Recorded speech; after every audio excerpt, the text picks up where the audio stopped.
actually, where is it? Oh, yeah, sorry. When you see Anthony Daniels put on his C-3PO outfit, I was standing next to you, and he turned back. He turned to me. He said, "It's like an icon here, you know." So there's still that kind of like enjoyment that we all have because I grew up with watching these characters. But you got out again. Get back in there. We got it. We have something. I was on set with C-3PO, and it really took me back. I really remembered what it was like to be 6 or 7 and watching these films, and I felt the excitement of being in them, you know, now. Here's 3PO. Now it is Star Wars. Star Wars has arrived. That's what I wanted to see. How do you do? My name is George. I'll be your director today. The weird thing about 3PO, of course, is for the most part, he's completely out of his element. In all the other movies, he's gone around saying, Protocol? Why, it's my primary function, sir. It's what I do. I translate. And he's had this terrible time because he's been put in fights and fires and mangled up and met all sorts of weird creatures. And the great thing about Episode 3 is he is in his milieu. For the first time, he is golden. This is the first film you've ever been shiny in. Well, apart from the end scene. The very end of 4. But this is your moment to shine. Except you reflect also the crew and the camera and everything else on the Mars. Folks, we need to clear the set, please. We've got a lot of reflection problems on C-3PO. This is the moment where we bite the bullet. We go for shiny and we do it. And we'll let John fix it. This area here with all the darkness against the gold is actually a cameraman, and this is his camera.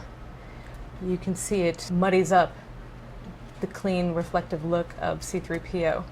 This shot took about 2.5 to 3 days. Constant frame-by-frame painting, sampling from different areas. Eventually it's a combination of recreating each frame, sampling from a frame that's completed, until at the end you have the completed shot.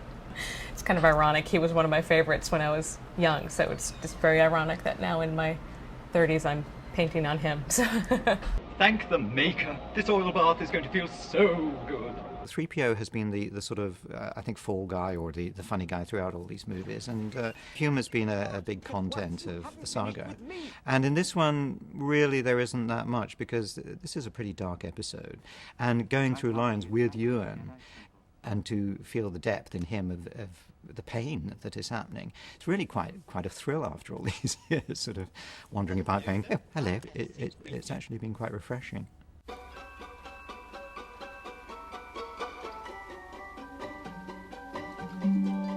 I would just love to wear something that I could sit down and be comfortable in.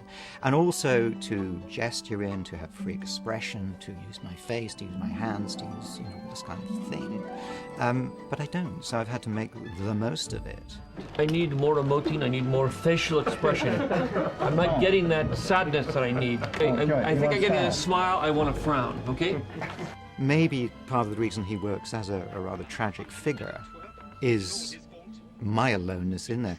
And again, if R2 is your best friend and doesn't speak to you whenever you're filming, that gets pretty sad too. I heard the most disturbing rumor. Okay, and cut. Okay, great. When we're filming, I have a little radio microphone sort of here, and it sounds very poor. So I've always done a wild track recording straight after filming. It isn't a quiet except. I like the humorous bit. I mean, the acquired taste. The movie tonally will be so dark. Dark. So any room for Oh, I made it myself. That's good, actually. That's funny. Oh, I made it specially. But I'm. Whoa! Since I can only see straight forward, God forbid anybody lies down in front of me, because we'll both be dead. Hey, Mark. Yeah. There was a tragic scene the other day. Tragic. There is Obi-Wan Kenobi. 3PO is quietly trotting off in the distance. Now it's their close-up, and they're talking very seriously. And suddenly, I had fallen over the end of a little step in Padmé's sitting room there, and was now doing the most amazing press-up on the window not to dive over the entire ledge.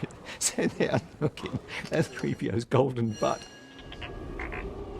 How did we get into this mess? I really don't know. Say it. And action! What is fairly wacky for me is sitting here on the set, where for me, and indeed the public it all began. Everything is circular in life, they say, and this is where we end. This is it. The end of the movie. Well, not the exact end, but the end for you. George and I were the only people to have witnessed this set, and it's kind of fun because I never thought this was going to happen. I never expected, a 12-week job would turn into all these years. We won't see you for another 20 years. Because what's great about being here is I finally understand the story. I see it coming together. I get the ends. The whole beginning that we knew so well 20-something years ago. It suddenly makes sense. This one has the depth, the guts, that take us into the original story that we all remember loving so much. And I am fascinated personally to see how this comes about, how this arc turns. Quite frankly, sir, I don't know what he's talking about. Our last master was Captain Antilles, but with all we've been through this... Sometimes playing C-3PO isn't a bundle of laughs. It's there's all sorts of parameters that make it awkward, intellectually, emotionally, physically. I think the one thing that really has kept me going is a tremendous affection for the character.